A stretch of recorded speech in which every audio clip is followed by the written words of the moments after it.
Hello, hello, hello, and welcome to the Loudcast with me, your host, Kevin Mclean. I am still here, still in my flat in Leith, and still bringing you some of the very best spoken word poetry. I've even moved for better lighting for you guys.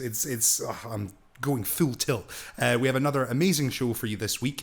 We have an incredible special guest in the way of Robbie Mccloud. We're going to be chatting to him all about his poetry activities, his Gaelic language interest, his PhD, his time at Stanza, all that good stuff. It's going to be a phenomenal conversation. We might even get a little bit of gaming chat in, although that might be reserved for the Loudcast Extra. So do make sure to check out the Loudcast Extra after you've watched this over on our Patreon channel. There are links below in the description, not only to that, but all the stuff we chat about in the episode. But I'm not going to waste much time. I'm going to kick things off, as we always do, with a poem from the I Am Loud back catalogue. And this week we're kicking off with, it was amazing, one of my favourites after we moved our season to the Storytelling Centre. One of the first people I definitely wanted to get up for the new series of shows was Kieran Hodgers, and I was blown away by his performance, and specifically the poem that we recorded and released about a year ago probably, which was How to Be an Irish Immigrant.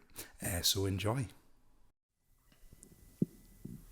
How to be an Irish immigrant. Be born in Ireland. Leave. Not for England. For the love of God, they will only claim you as one of their own. Go somewhere different enough, like Canada, Australia, Thailand, or fucking Mars if you have to. But that said, if the far side of your town isn't far or exotic enough, what's your problem? Come home often. Suddenly, be really into trad music. Dublin slang. Tourism adverts. Smile at familiar flags, but be sceptical of those hanging outside pubs. Pronounce three and tree differently. Otherwise, expect the number 9 when you ask for a small forest. Avoid London. It will feel a little bit too much like home. Discover Victorianism. How many names there can actually be for a bread roll and Boxing Day. But don't you ever dare call it Boxing Day.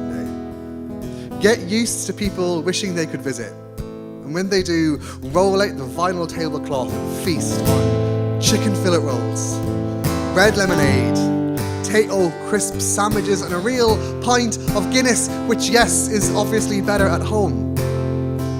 Arm yourself with this fact to brighten awkward taxi journeys and new colleagues. Call it home and home. Discover that the word is a wide stance across separate shores, and when you are called not really foreign, it will feel like a swift kick in the ocean, but it has nothing to do with rotting roots, and all to do with history books buried behind British teeth. Remind them that you are extrinsic. Reel off pigeon phrases of your second tongue risen from dusty classrooms. Sing Pogue Mahone and call it poetry. Support the NHS. Learn the difference between the British Isles and the United Kingdom. Know their fractured history so you can stand your ground regardless of who it belongs to. Don't ever compare the Irish slave trade to any other, and challenge those who do. Remind them of clinging to American steeples while black bodies burned that the oppressed became masters of tradition. Remember coffin ships when you see dinghies. How borders are as man-made as terror and kindness. Know the history of your privilege sits somewhere between sovereignty and the exiled, and let that fact be turf for warmth. Call your mother more. Know that mate is meant to sound endearing, apparently. No, it would be such a shame to come this far and learn nothing. Work like a fucking paddy. Never allow yourself to be called Paddy, or Mick, or drunk, unless of course you are. Pack old myth and solstice wherever you might go, because you never know where you might be. Just help people grow from Dublin. Be proud, but progressive. Remember, but relinquish. Commemorate, but transgress. Spill the parting glass once for the land, once for present company, once for the road ahead. Let go. Your heritage is not a competition. It is the co-captain of a loyal but untrained crew. Reconcile how change strikes abruptly now, instead of incremental, with home's objective permanence. Open your heart to whichever surrogate city will have you, but most importantly, loosen your grip. Leaving doesn't have to be enough.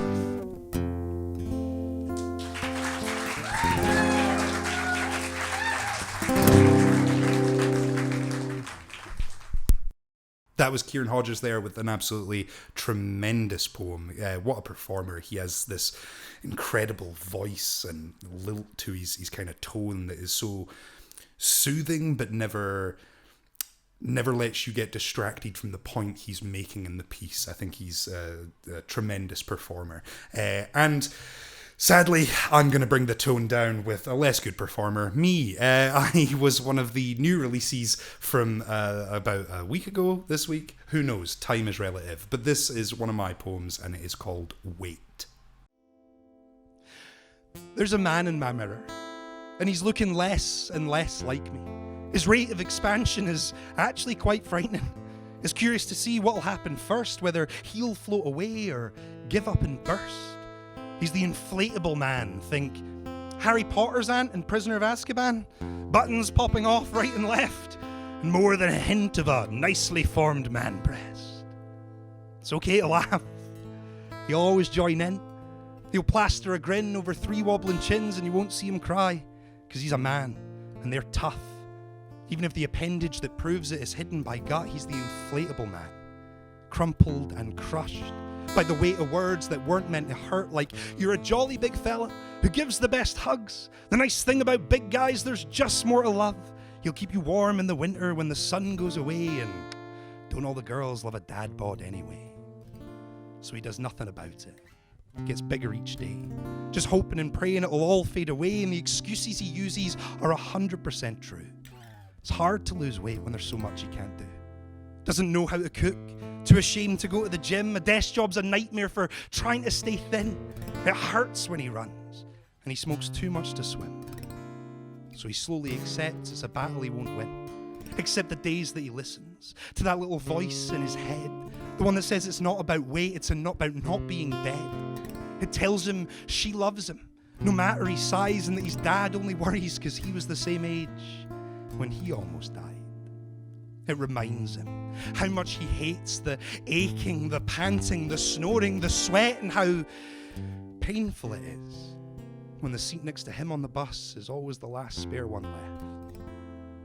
But when the voice speaks, it brings us strength. The strength to raise his game to the test, to push past the point where his body and mind scream for rest, especially on the days when just getting out of bed may be as close as he gets to a personal best. We have all felt the paralyzing weight of stress, stared deep into the mirror in the hope that it reflects back the best version of ourselves. But we cannot pick at the glass to see our inner health. No way to know whether you should be stepping up a mountainside or just tackling the first 12. We have to trust that we can see the cracks and that we can mend ourselves. Not so that we can bend ourselves into the shapes that others desire, but because we should hold a higher opinion on what it is we deserve. Because every step taken, liter of water drunk, meal prepped, an hour slept is an attempt to say we are not controlled by the parts of ourselves that we neglect, and that everyone can change the shape the mirror reflects. Not so the person you see there is a particular size, but so when you see them, they will be someone you are happy to recognize. Thank you very much. Next.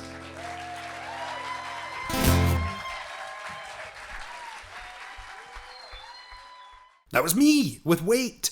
a poem I titled just to annoy Mark Gallie, who already has a poem called Wait, but spelt different. Let's make it complicated. But we're going to keep on rolling away from my poetry, which makes me feel awkward, to a poem that makes me feel probably equally awkward as it is about me. This was a poem from Katie Ailes at our most recent birthday show, which was our last show before we went into the horror that is lockdown. So it was very nice to edit this piece and watch it back and remember the last gig we had. And so I hope you guys enjoy it equally. This is Holding. It isn't the sweaty press of sex. Not always. Not now. In the clean mid-morning light slanting into the living room where you sit working, hunched over your laptop, your shoulders bunched up tense, brow furrowed as you puzzle over numbers, headphones sounding tight round your ears. I enter, quiet, and make our sign for tea. It is as if something releases, and your forehead is a sail unfurling, your face breaking wide, smiling as though this were the first time. Not every time. Not a rhythm of warm mugs passed between us daily, a loop of favors exchanged as kisses are, as simple gifts. Still sitting, you twist in your chair and open your arms, a harbor, and I come close into your warmth. Lean my head on yours, and for a moment we make one mass, one body breathing, a satisfaction. And then I go, fill the kettle, think again on the things I must do, you two returning to your work, and we are our own again, yet ever and always holding, ever and always held. Thank you all so much. And that was Katie Ailes with Holding, a tremendous poem. And to awkwardly discuss that now, as it's about me, that's going to be a weird one for me to do. But it's a really good piece. I love Katie's poetry, and regardless of the terrible subject matter, I will persevere. And we're going to be chatting about that poem to a guest I'm really excited to have on. He is a top-class poet and a very lovely guy. I'm so pleased to have him here. Please, welcome to the show, Robbie Mccloud. How's it going, Robbie? It's going all right. Yeah. Yeah. That's like the enthusiasm everyone's able to muster during lockdown. It's going, yeah. I am technically still here. How are you surviving lockdown? You doing okay? Yeah, it's okay. There have been ups and downs, but a new Star Wars game came out last week, so I can't complain. So yeah, the world is fine then. Everything's good. There are new games to play, but you're studying, right? So like you've still kind of words. You're doing your PhD, so I guess you're kind of still working on that through lockdown, right? Yeah, it's been interesting because so I live in Edinburgh, but I'm doing a PhD in Glasgow, which for most of the 3 years I've been doing it has not been that big a problem. But suddenly when you're not able to just hop on a train to go to the library to get books, it does up the difficulty rating. Yeah, that's gonna make it quite tricky. At least you're not locked in some terrible halls somewhere, unable to leave, getting ham sandwiches, right? Very true. Especially when the kind of news was coming from specific halls in Glasgow that were getting locked down, I was thinking how kind of miserable a time I had in there not being locked down. So I can't even imagine how folk are coping with it. Is it a bit bleak, Glasgow halls? I've never been.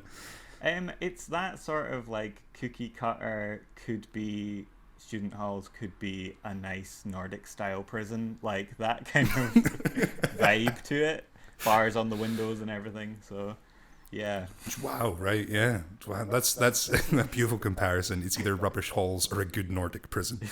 That's nice. You should do PR for Glasgow halls. Yeah, I'm sure Glasgow's PR department are loving this. Oh yeah. You know, Gray Crosby for the Scottish Green Party, Robbie Mccloud for Glasgow halls. It's the wave of the future.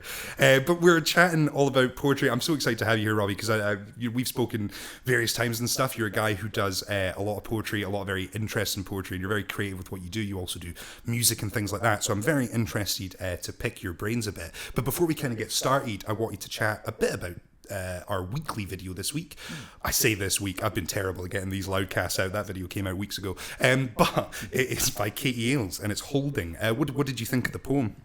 I was happy when I saw that you were looking for me to talk about this poem, because I was actually in the audience when that recording took place. You were at the last Loud Poets before this. It seems like a lifetime ago. It was really February. Like, yeah, the idea that was this year is one that my head cannot compute. It's absolute madness. But I remember coming away from that night and particularly enjoying that poem. I think in part, obviously Katie is an amazingly talented poet, as we both know, and as anyone who's paid any attention to Loud Poets at any point knows. But I particularly enjoyed the subject matter in terms of, like, I think we're very used to kind of culturally, in terms of talking about love in particular, like there's a big emphasis on, like, kind of that kind of first initial moment of love, that kind of first kind of period of, like, meeting someone and that initial attraction. Yeah. And kind of as a society, there's less of a, to my mind, there's less of a focus on the kind of everydayness of love, which is actually absolutely the majority of it. Yeah, especially if you're in a long relationship, you know what I mean? That initial period lasts a matter of months, right? Exactly. And it's that sort of thing where, like, when you're looking at kind of media in various forms and genre, like the things that are kind of emphasized when it comes to romantic relationships quite often are, like, that initial, like, first glance or whatever, and then also like an inevitable affair. Like, these are, like, the two things, and that the are, inevitable, like, terrible end. Yeah. It's like, here is your drama. And then occasionally you get the kind of tragic kind of not affair but misunderstanding because these two people haven't managed to communicate.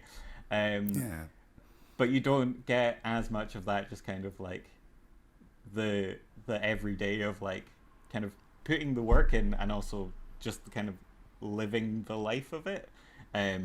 Those little moments that maintain a relationship, right? I absolutely understand why it's not as common a type of love poetry, because, you know, people are attracted to big emotions and big moments, that kind of whirlwind that is love, right? Everyone wants that striking moment of, you know, the first date or the first kiss, or that seeing someone and falling desperately and all that. And, like, there's a lot less glamour around the idea of, you know, long-term relationship living together. It's not very exciting, really. Like, everyone, you know, you're going to work and you watch telly and you have dinner and stuff. Like, you know, you can be deeply in love, but it's hard to find very expressive imagery and metaphor, I think, to explain that kind of steadier, quieter love. Definitely. And, like, I have, and I'm sure many poets have, I have a poem, and the title is, like, The First Time, and it begins with, like, the first time, blah, blah, blah, blah, blah, blah, blah.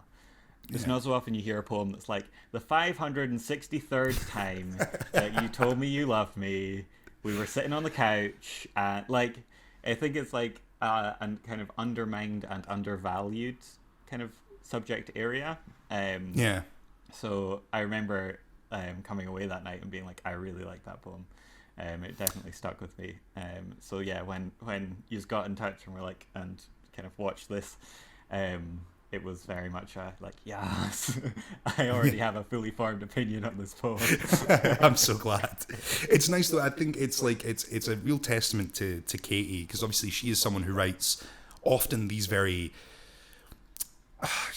like very intense poems about very big subject matters. If you look at like her poems like Polos, for example, about body image and the whole process of her childhood in dance and things like that and building up, whereas this is a much, you can maybe look at it and say it's a much tamer poem, and like but what she does so well is creates a vibe or a setting kind of right off the bat. Like that first line, it's not always the sweaty press of sex, right? How many poems have you heard people do? And I find it so strange. I've never written like really like a sex poem, but there's a lot of them. Someone else on that bill that you know quite well, Jenny Lester, she has some absolutely belting poems about sex, and they're hilarious. But I don't know. I'm too old manish to do it. Whereas like what Kate does is she references that, right? Like the sweaty press of sex and this idea of the bits that we actually talk about, but immediately discards that, and you know where you're going for the rest of the poem, even though it's quite short. I think she condenses that whole feeling into single lines. It's very impressive. Absolutely. And it is one of those kind of striking first lines where it's like you're very much as they always said in like high school writing, but you're very much setting the scene by saying it's not this thing, which is what you might go into the poem expecting. And yeah, I think Holding, and also I forget the name of it, but she has a poem about her dad playing the guitar. Calluses, yeah. And I think both of them for me capture this kind of almost Mary Oliver-esque kind of vibe of like the sky isn't falling in on either of those poems. Yeah, exactly. But it's kind of taking a breath and like noticing the kind of the amazingness in the everyday. There's definitely a better way to say that, and there's definitely a saying that is a better way to say that. But I think about 6 months into COVID, my head is mush. So there's no poetry left in there. But you have no idea how much Katie is going to pop for you saying that she's Mary Oliver-esque, by the way. That is going to get a very happy message for you on Facebook. How do you find, because I find it interesting, and obviously it's a weird situation kind of talking about this poem, and for those that don't know, Kate's kind of the main researcher on the Loudcast. Like me and her sit down every week and we talk about the guests that we're going to have, and we talk about the poem to try and just like make sure we've got informed stuff to talk about. And you've never seen a more awkward conversation of us trying to analyze a love poem she wrote about me. But it's interesting because obviously that is an edited down version, and she has quite a long intro to that poem where she talked about the fact that we've been together almost 6 years now. At the time it was 5 years. It's been a long COVID. But she was saying that she's never written a poem about me. She's never written like a love poem that exists there. And I find it really difficult to write about people I'm with. And I think that would be regardless of whether they were a poet or not. I think them being a poet makes it even harder, especially a poet who you think is a better writer. Like Katie's a much better writer than I am. So like doing a love poem about Kate is not only, emotionally maybe difficult, but then like, she's going to tear this apart and see how rubbish it is, which is...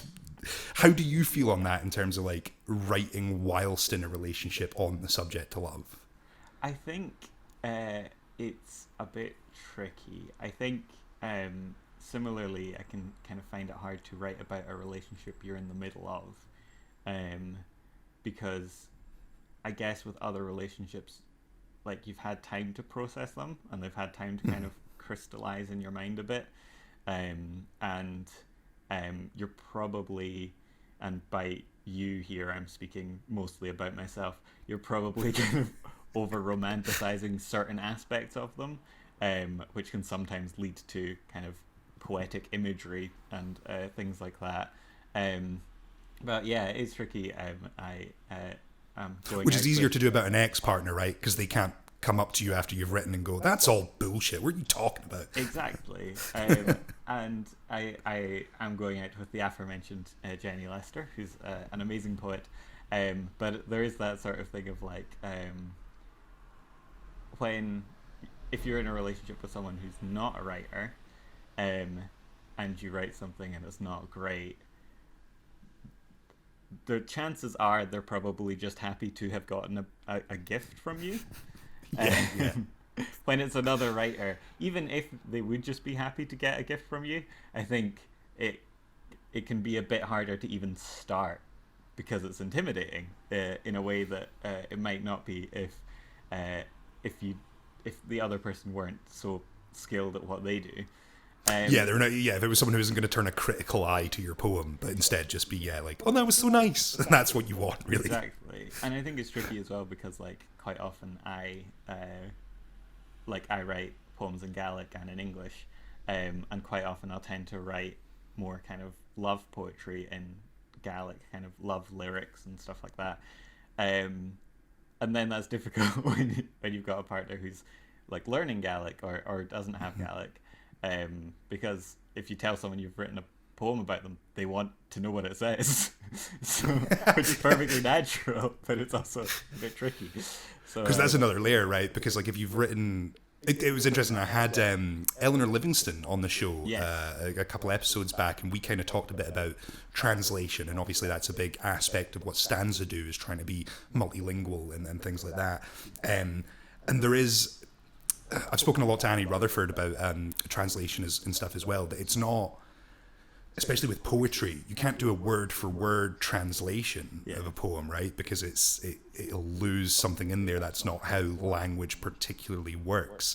And it's a thing I want to talk to you quite a lot about, actually, in terms of translation and things. So it must be quite interesting then when you take what you understand to be quite beautiful words or whatever, and then translate them into something a bit more direct and perfunctory. Is that the case? Yeah, there's an element of that. I don't tend to do a lot of translating of my Gaelic poetry into English, right. Kind of as partly as like a political statement, really.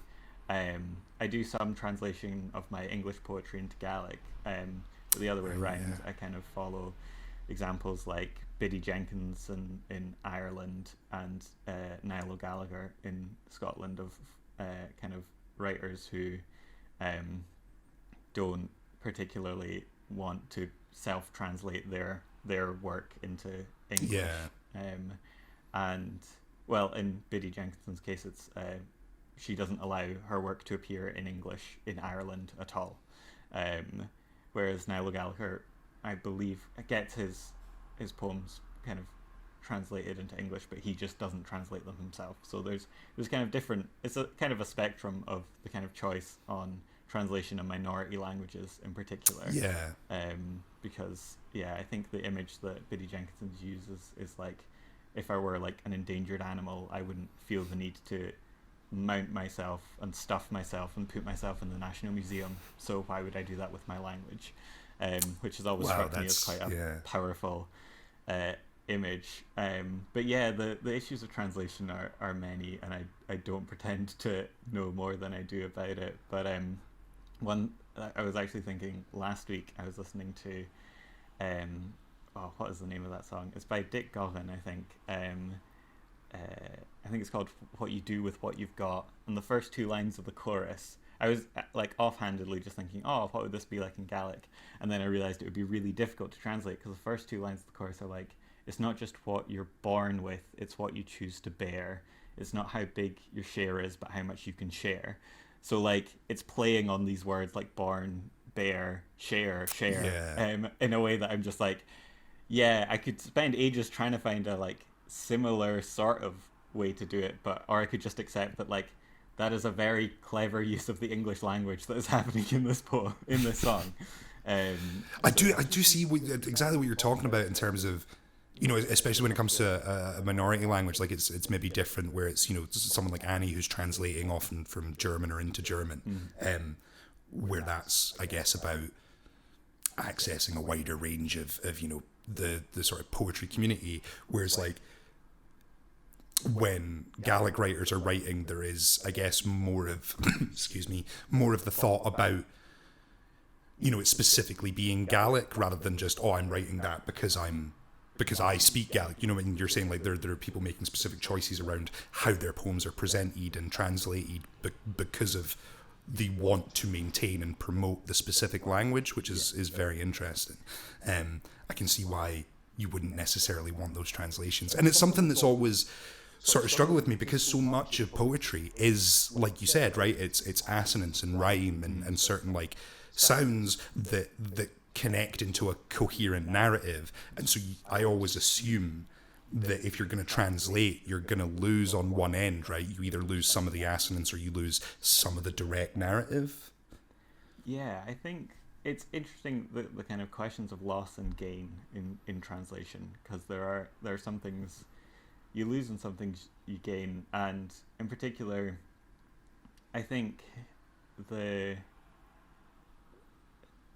you're not, as I'm sure as I'm sure everyone's aware, like, you're not just translating words, you're also kind of translating culture, because language has so much to do with culture. And even just little things like rhyme works differently in Gaelic than it does in English. Right. Like in Gaelic, it tends to be about kind of stressed vowel sounds, but there's not such a kind of emphasis on like perfect rhyme the way that it's described in English. And it's just a whole kind of different tradition, which is something that I've taught Gaelic poetry at various times to various folk, and like one of the first things I've tried to get across to the folk learning is like it is a different culture. Like it takes place in Scotland, and there's a lot of kind of back and forth between like English speaking Scotland and Scots speaking Scotland and Gaelic speaking Scotland. But like if you go in judging, I believe when you were talking to Hannah Lavery, you were talking about these people who are like, oh, that's not a poem. Yeah. Well, that's one of my bugbears, man. Yeah. So if you have like a technical like list of these are the things that make up a poem in English, and then you try and ascribe it to Gaelic poetry, you're going to come away with some really like wrong-headed impressions. Yeah, right. So like I think that's kind of one of the issues, is that kind of cultural element of it, and the kind of assumption that, and I think this is an assumption that comes up a lot in kind of various kind of circles in Scotland and the UK as a whole, and other kind of English speaking areas, where like there's this certain kind of, there's almost like a weird pride in some folk not being able to speak another language, as opposed to like being able to speak more than one language being the norm for like most of the world. I mean, I would say I can only speak one, and it is like a constant source of like shame for me. Not enough shame to go and learn one, apparently, but like there have been several times where I've encountered people that are, multilingual, and you do see that like it does give them a totally different viewpoint on language. It gives them a much better grounding in it, I think. Yeah, I think it's like it's a tricky kind of situation, because I speak Gaelic because my parents sent me to a Gaelic school. So I have no idea what I would be like if I didn't speak Gaelic, and if I didn't see the world through both like an English speaking and a Gaelic speaking lens. And I think that's one of the things that kind of comes up when you're thinking about translation, especially kind of on the issue of minority language translation. It's like everyone, or just about everyone who speaks Gaelic also speaks English. So when you choose to make art in Gaelic, you are making an active political choice. Whether you see it as political or not, it doesn't mean it's not political just because you're like, Gaelic shouldn't be connected to politics. It still is. And for me, that kind of ties into a whole tradition of kind of resistance and resisting imperialism and colonialism and stuff like that. But when you go along to like an open mic and you're trying to condense that down into a wee poem, understandably some of the folk in the audience are like, well, I don't understand that poem because it's not in a language I don't speak, so why are you coming here and doing that, It's kind of, I mean, the clear answer would be to encourage you to try and understand it, maybe. Like, it's that idea that you should only be presented with things that are fully understandable to you right away, and that seems like an odd standpoint for anyone who enjoys poetry specifically to take, right? That's a weird one. Yeah, I think it is interesting. I kind of play a bit with, at times I've played a bit with kind of alienation in my work and like actively trying to alienate the audience, which is just a dick move, but I do enjoy it. Just because like as I think most people in the poetry scene that I know are kind of like well-meaning lefty or left-leaning like person with an interest in poetry, and like so many well-meaning left-leaning, I'm not even meaning to rhyme there, like folk involved in Scotland don't give a crap about Gaelic or Scots. They don't see that as tied to anything really.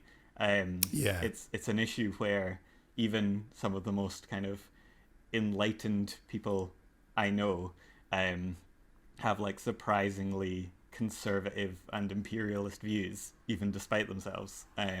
Really? So it can be quite an interesting role to go along to like a poetry night and do even like a poem in English about like how it's great that folk are kind of expressing like solidarity with kind of minority languages elsewhere in the world, but some of them need to do it at home as well. Yeah, right. Like, do you get much? Did you ever get people that are annoyed that they've had to listen to Gaelic? Is that like a common occurrence? On the whole, no. Right, Generally, good. people are very, very, very supportive, very happy to hear Gaelic spoken. I think most of the folk who are sitting on Twitter complaining about road signs are not coming to poetry nights. I could be wrong. You'd think, right? Yeah. But I think the occasions, obviously the occasions where something like that has happened do kind of stick in your mind a bit. Yeah. And a thing that has continually surprised and kind of disappointed me has been, and I noticed this even when I first kind of went to uni about 8 years ago, was folk not from Scotland were so much more keen on Gaelic than folk from Scotland. Right. Like, I remember sitting in a music lecture in first year at Glasgow Uni, and I was sitting next to a guy from London, and he was like, "Oh, so what other subjects you doing?" And I was mentioned I was doing Gaelic, and he was like, "Oh, that was so cool." And then he like started talking to me for like 10 minutes about it, in a way that like quite often, and I like to think this is changing, but my primary like memory of talking about Gaelic, particularly in high school or the early years of uni with folk from Scotland, like their main question was why. like you'd be like, "Oh, I speak Gaelic," and they would literally be like, "Why?" So it's just like such a bizarre question. Because I do. That's like that's so strange. Yeah. You're like, "Why do you speak English?" You're like, that's an equally valid question, right? That's so strange. It's interesting because I find it interesting, obviously, as someone who doesn't speak Gaelic, the I think it's good that there is, people like yourself and stuff pushing to, still make sure it's recognised and included and spoken and things like that, advocating for it. And I find a lot of people. Right, a good example is with poetry in general. I think if you look at like something like Kate's poem, right, one of the things I like most about it is she talks about laptops and headphones and stuff in a way that isn't particularly jarring. It suits the tone. It still is beautiful imagery and but it's about a modern relationship in modern times between two people who live in a city and work at home, right? Yeah. Like we're always on our laptops and stuff. Those things are features of how we exist. And I think people think about poetry as something very stationary, like the same people that are going, "That's not a poem." You go, "Why?" "Because it's not in iambic pentameter." You go, "Really? That's how we're gonna mark stuff still hundreds of years later? Language hasn't evolved." And as you look at something like Gaelic, where people want it to be this very twee, very historic thing, like let's remember Gaelic, but let's not put it in the context of today, whereas you are someone who very much wants to put it in a modern context. I've got a lot of respect for that. I think it was, you did a Carly Rae Jepsen poem, right? Yes, I've got So it was for Lies Dreaming. The Lies Dreaming podcast did an episode with the theme Carly Rae Jepsen, and like seemingly everyone in the Edinburgh poetry scene, I harbour a deep and lasting love for Carly Rae Jepsen. I blame Callum O'Dwyer. That's who I blame. He's Fair. the genesis of all this nonsense. So I took, I think it was the lyrics to Emotions by Carly Rae Jepsen. She uses a lot of imperatives in that song. She's like, be tormented by me, babe, and like all these other things. So I took them and I like translated them into Gaelic and kind of switched the order of them up a bit, and called the poem Commandments, and it's just these commands, because the song is full of them, but if you strip out all the rest of the song and just leave these translated bits, it does sound like the kind of demands of a somewhat jealous God. And I was like, I am all here for this vibe. Carly Rae Jepsen, your jealous poetry god. Do you think that's important? Is that something that is a big focus for you, of trying to like present Gaelic in a modern context? I think it's a side effect of what I do. Like I think I don't know that I make a concerted effort to do it, because I think for me, Gaelic is a very modern language, and I'm used to... Because there's a bunch of people speaking it now, right? Like, makes it a modern language. It. Like, you get this kind of weird notion at times from certain folk of like, oh, what's the stereotypical question is, what's the Gaelic for helicopter? To which the answer is always, what's the English to helicopter? Helicopter does not come from Anglo-Saxon, funnily enough. But yeah, there's this kind of notion, I think in part because of how Gaelic and the Highlands are kind of romanticized and at the same time kind of made alien enough that people don't have to care about them. The Highlands froze in about 1780 and just stayed there like that forever, right? That's the thing. And it's like, even the kind of language around, you could do an amazing poem, I think, just doing like an erasure poem of the various even like official adverts, but even just like TripAdvisor reviews of various trips to the Highlands, and like words like wilderness and stuff like that, when you're like, this people used to live here, you get that, right? Like this isn't some like untouched landscape for you to go hunting in. Like, it's not a national park. Forced away for you to do this. So crazy. Yeah, it is very interesting, and the kind of the image of the Gael is an interesting one, because it's tied into, I think, this whole kind of imperial idea of like the noble savage and all this stuff, and sometimes not so noble warrior poet and all that. Exactly, right? And like, oh yeah, they had all these clans, but they were just warring all the time, so isn't it good that we just took over? Like, this whole kind of like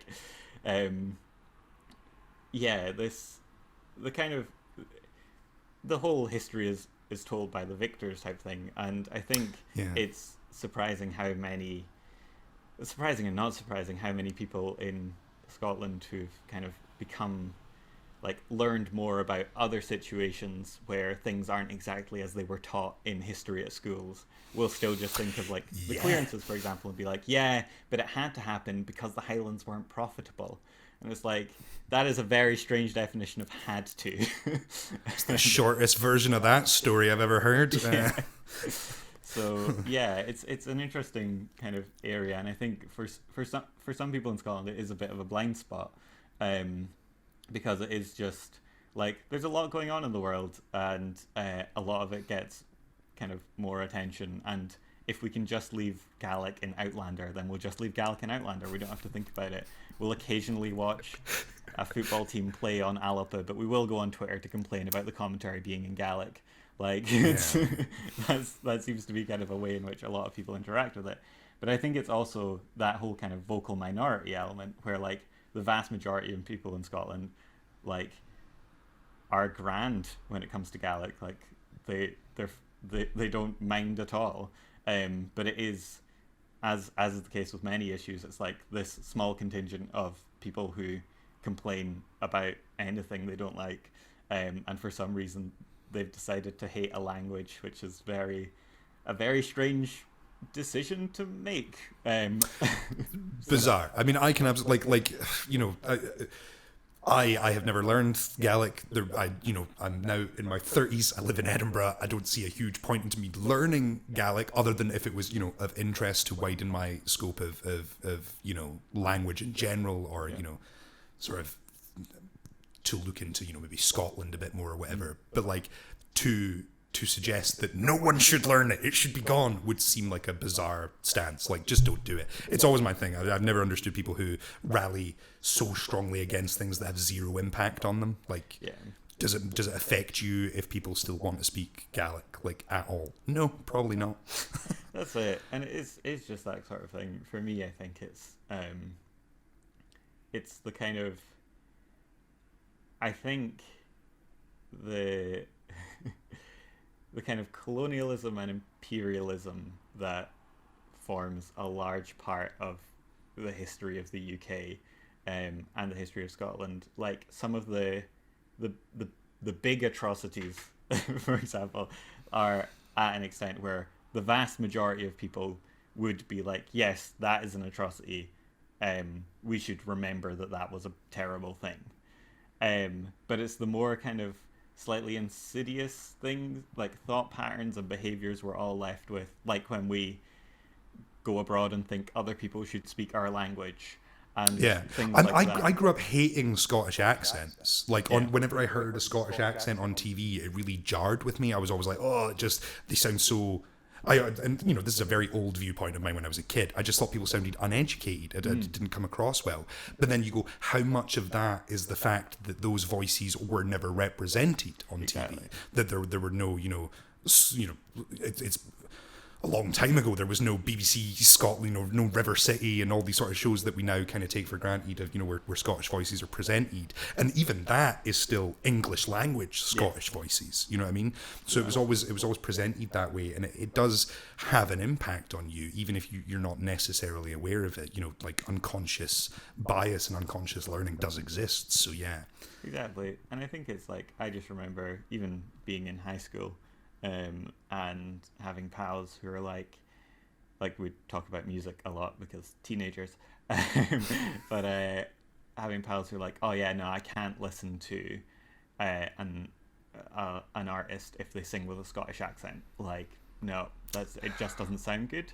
And you're like listening to all these other like acts from like Scotland and other places putting on a kind of pseudo-American accent to sound like other bands and stuff like that, and it's so strange. It's always been a bit strange to me. But yeah, that's the kind of thing where, like, I think for a lot of people in Scotland, they don't see the relevance of Gaelic to their lives, which is a shame. And I think it means that kind of imperialism has done its job in a way, because if folk can think of Gaelic as like, that probably was spoken by a lot of people, but doesn't have anything to do with me, then it's when that's the starting point, it's very hard to convince someone otherwise.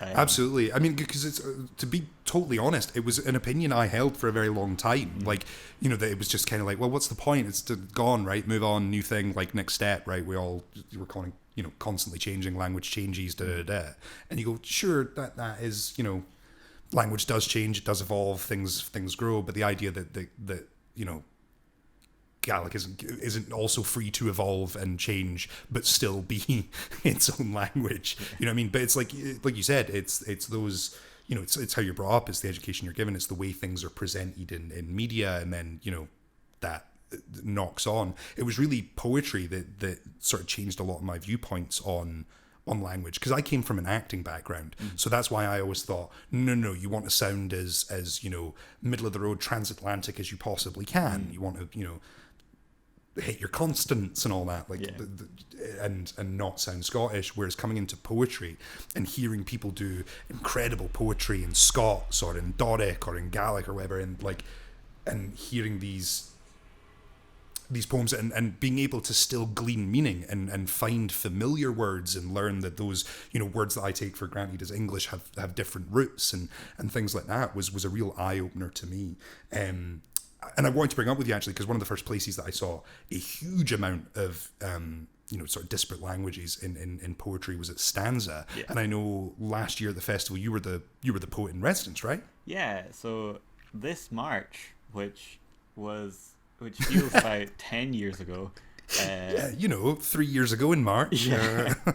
Yeah, so, and it was also the first time I'd been to Stanza. It was always on my radar as like, at some point I'm going to get organized enough to go to Stanza. And then I ended up being the poet in residence, which was amazing. One of the things I really enjoyed about Stanza, and one of the reasons I'll definitely be returning when it's safe for us all too, was just the amount of different languages that were represented there. And yeah, I think it's the kind of thing, like, you get this in poetry, you get it in various different spheres, where it's like, when you actually get to the folk who really care about something, they're usually sound about language. Like, yeah, they're willing to take a taste of something that's like a variety of what they like, right? If you like poetry, you're probably going to be slightly more open to hearing foreign language poetry, because there will still be bits of it you can access because you have a bit of a deeper understanding, right? Exactly. And I think like that was something that I really enjoyed about the kind of variety of stuff that was on show at Stanza, because it is Scotland's international poetry festival, as it kind of is subtitled, and it definitely feels international. And even just the kind of the idea that, like, I was the poet in residence there, and I was there doing Gaelic poetry, and I was one of a bunch of Gaelic poets that were there. That's really heartening, because like sometimes there is that kind of element of like, right, we're a Scottish organisation of some sort, we should probably do something about Gaelic, let's get one Gaelic person along to say something. Whereas like going and actually, I think as well in Gaelic, because it's such a small community, like, who's doing poetry, like, it's kind of the equivalent of, to my mind, it's kind of the equivalent of like, say you live in Edinburgh and you're getting involved in poetry, you quite quickly get to know most of the other people in Edinburgh who are doing poetry. You pull together. And it's kind of the same with Gaelic. It's like, oh yeah, I know this person, or I've read this person's work, and now we're here and we have a thing in common that we can talk about. But in addition to that, just seeing the kind of the other languages represented there, and the emphasis on translation, and the kind of ability to speak cross-culturally, is something I really value. So it was great to see it, and it was a really quite an eye-opener. Like, coming back from Stanza, I was full of ideas, and then I got locked in my house with them for 7 months. This is the thing, I did the same. I've never come back with so many ideas for poems from like something than the first time I was at Stanza. Just this notebook of lines and random thoughts and stuff. It was interesting because I wanted to, something you said earlier on in this conversation about people expect the Highlands to just be wilderness, right? And the first year I went to Stanza, I was on a panel, and one of the themes of the sort of festival that year was about cities and the sort of impact of cities on poetry. And I found a real interesting dividing line, because it was me and then a bunch of like people with PhDs who had written books, and I felt very very out of my depth. But there was this kind of like weird consensus formed through various discussion of like how the city, it was limiting because you didn't have the same space to go out and enjoy those green spaces and find that inspiration and talk about, all these kind of big ideas. And I was sitting there during the panel thinking, you know what, almost every, real Scottish poem that was highlighted to me in high school or whatever was about moors and fields and, like empty space, beautiful but empty, and I'm like, it didn't reflect my experience at all. And I don't know if it's because as a spoken word artist, my my sort of putting out there of my art takes place in the city in a live setting, right? Like to be it'd be very difficult to be a spoken word artist living somewhere very remote because you just don't have those audiences there.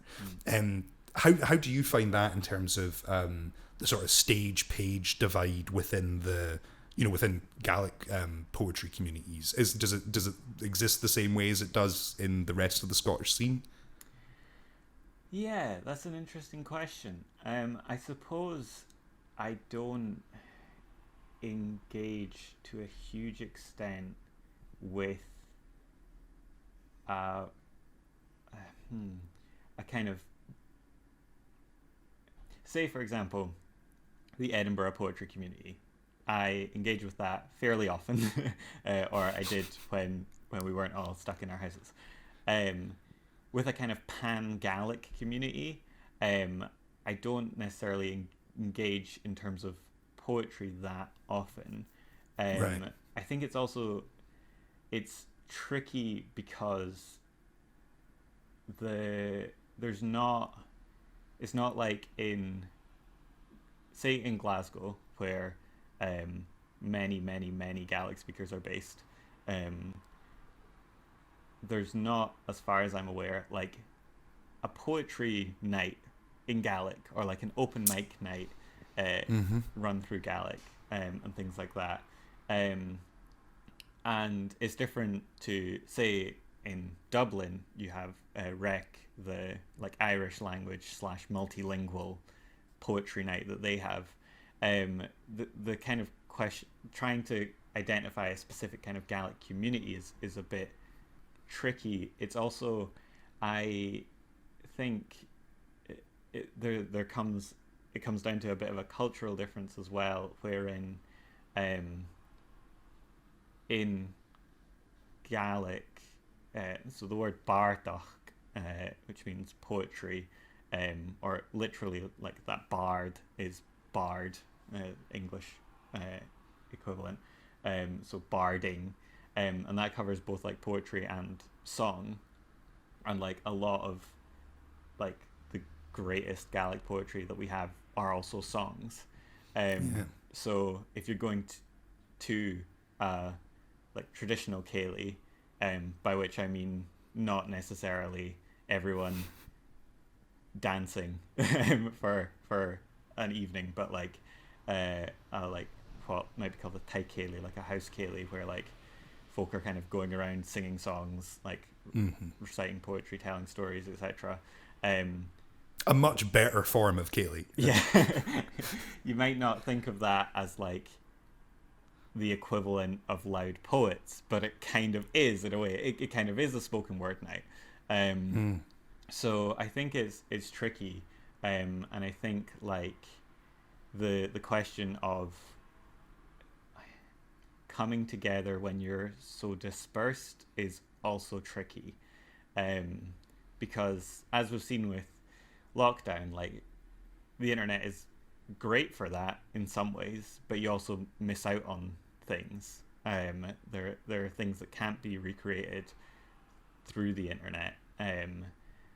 So yeah, I think it's tricky to kind of have any kind of idea of the kind of in the way that I kind of think of like the Edinburgh spoken word community.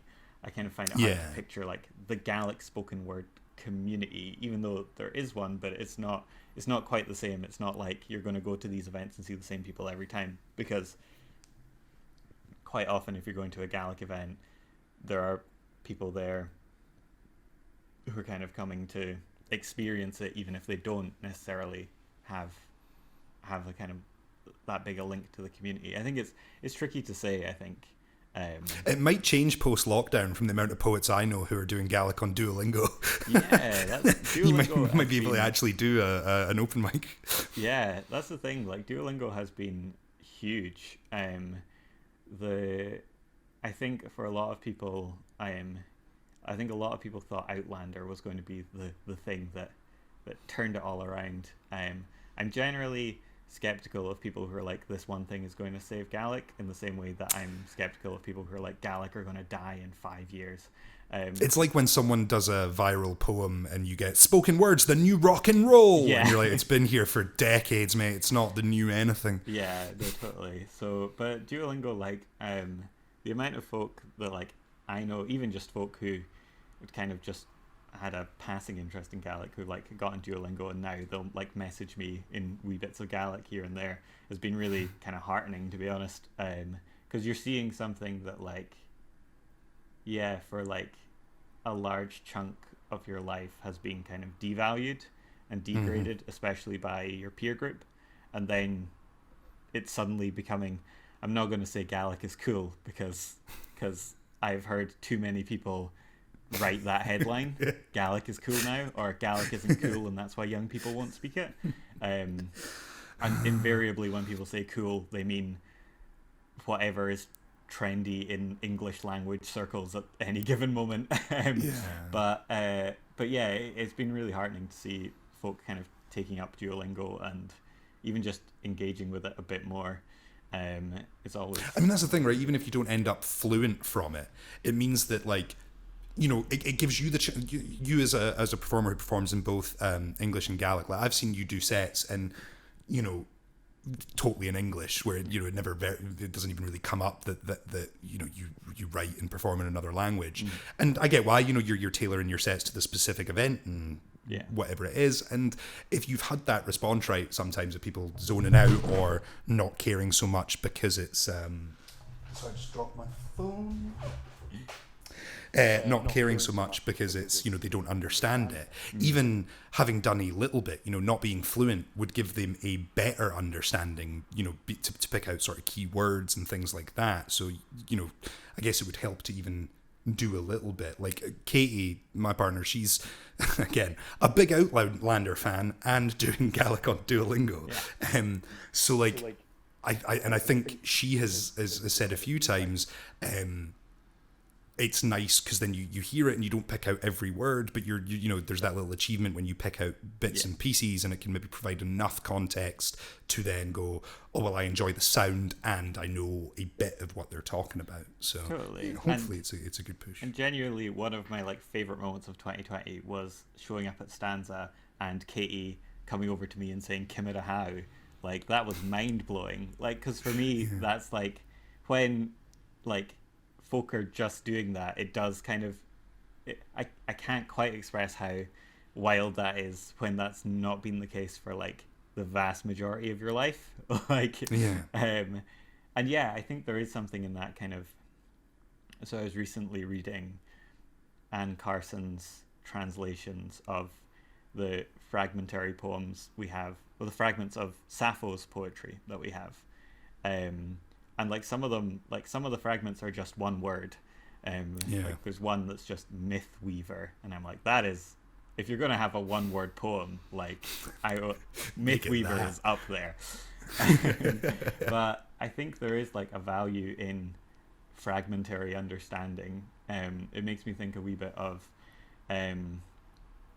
the this is going to seem like an odd leap from Sappho to what I'm about to discuss, but the video game series Dark Souls have famously very difficult games, but also famously kind of obscure lore in them. Like, you have to read item descriptions, and you can kind of piece together a bit of a story, but not really. And I remember the director of those games saying that, like, one of the things that inspired him was, like, reading English language fantasy novels as a kid, but only being able to understand bits and pieces and having to come up with the rest yourself. And I think there's, like, value in that act of imagination. Definitely. So, like, I like the idea that, like, I can be reading a poem. I remember I was reading, one of the first times I was reading a Gaelic poem, from a Gaelic poem, was at the Verse Hearse that used to run in Glasgow. Yeah, Verse Hearse, And this would have been in 2013, I think. 2013, 2014. And I was reading a poem in Gaelic, and I mentioned it. The poem was set in, I don't know if you've been to the bookshop in Glasgow, Voltaire and Rousseau. I haven't, no. So it's this wild bookshop. Like, there's too many books in that building. It's like literally like piles and piles of books. And there's a cat, and one Christmas the cat had kittens, so there was kittens running up and down all the books and everything like that. It's a Sounds magical amazing. place. Yeah. I always feel with Voltaire and Rousseau, like, you never find what you're looking for, but you do find something. Like, you always leave there with something. So in the middle of the poem I mentioned like Voltaire agus Rousseau, agus being the Gaelic for and it was just funny because like quite a few people in the audience laughed because they're like, oh, I recognize that. There's that moment of like, oh, I get it. Yeah. And I think my hope is that with folk kind of picking up more bits and pieces of Gaelic, that there'll be more of that kind of element when I'm performing my Gaelic poetry, even amongst people who don't necessarily speak it. Yeah, it's amazing. My producer Mark, who produces the Loudcast, he produced a series of Gaelic storytelling podcasts for the Scottish Storytelling Centre. Yes. And so he was editing them and is editing out a lot of ums and ahs and stuff. But I think his understanding of Gaelic must have increased just exponentially because he had to listen there's no context for him. But like he slowly started figuring out what is, hesitations and what certain words were and like how to link it together and stuff. It's fascinating to see someone just kind of go with no guide, I'm just going to jump in and figure this out with a language. Blew my mind. He did very well. I knew there was I knew someone who passed away a couple of years ago now, but she was kind of an old woman from Oban who didn't speak Gaelic, but would quite often listen to have the Gaelic radio on, and she's kind of had it on her whole life. And one day this song came on the radio while I was over, and she sang along with the song word for word, not having any Gaelic, just word perfect, able to sing this entire song. It's just wild. Like the way language so kind strange. of works. Because I think like to kind of get back to a thing you were saying a wee while back, like we do have it kind of set up, I think in part maybe because of how it's taught in schools, that like fluency is the goal, and if you're not going to get fluent at a language, why even bother? What's the point? Which is, I can understand, like I think we like to tick things off on the to-do list. Yeah. And I think sometimes fluency feels like the end goal, but we're always learning more language, and I think poets kind of especially, and I don't just mean like words, but like the ways it works, the ways to use it, the ways to shape it. Absolutely. And yeah, so I think this question of kind of fluency sometimes gets in the way of, I think if we all had kind of an attitude of having bits and pieces of any language is gonna help, we'd engage with things quite differently, but then who knows, it would have to be quite a different culture for that to happen as well. So many good ideas would require an entirely different culture, unfortunately, Robbie. That's the stumbling block it always seems. But dude, I could talk to you forever about this. It's very interesting, and I know we're definitely going to chat more on the Loudcast Extra, because I want to bring up the thing we didn't even get a chance to get to, that you do a lot of game streaming on Twitch and stuff, and you do that in Gaelic, which is very interesting. I'm going to pick your brain for it. So people, if you want to jump over to the Loudcast Extra, you might get to find out what there is an imposter among us is in Gaelic, because that's my first question, so do jump over and check that out, and please do check out all of Robbie's stuff. I'm going to put loads of links in the description below. But before we head off to the Loudcast Extra, Robbie, would you be up for giving us a poem? Sure, I will give you a short poem and a translation, but don't get your hopes up, because I did say all of that stuff about not really translating my Gaelic poems before. I was just about to say, how close is this going to be? So this poem's part of a project I've been doing with the Edinburgh composer James Hind, who's also a Gaelic speaker, where I've been writing poems and he's been turning them into songs, and the kind of theme has been like the supernatural and the urban, kind of like examining what happens when you displace a supernatural being or individual into an urban environment. which has That's been explored in fascinating. lots That's of really different ways by various different writers over the years, but I think is particularly kind of relevant in the lives of kind of Gaels to an extent, because there is this whole question of like, cool, but when are you going to go to the city? And the inevitability of that.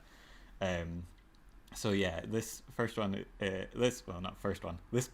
in Gaelic is called Ailes Vada, which is the kind of Gaelic equivalent of the mermaid.